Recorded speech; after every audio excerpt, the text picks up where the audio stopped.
सध्या देशभरात सोन्याच्या दरांनी उच्चांक गाठलाय आणि आजचा दर तब्बल 1,02,000 प्रति तोळा इतका झालाय। तज्ञांच्या मते हा दर लवकरच 1,10,000पर्यंत पोहोचू शकतो।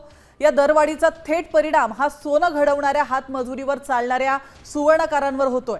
खास करून बंगालमधून येणारे कुशल असे कारागीर जे भारताच्या पारंपरिक हँडमेड सोन्याच्या कामाला जीव देतात, आजही कमी पगारावर काम करतायत। अशा सुवर्ण कारागिरांना सुरक्षा कवच दिलं गेलं पाहिजे अशी मागणी देखील Akhil Bharatiya gems and jewellery असोसिएशनचे अध्यक्ष संजय शहा यांनी सरकारकडे केली आहे।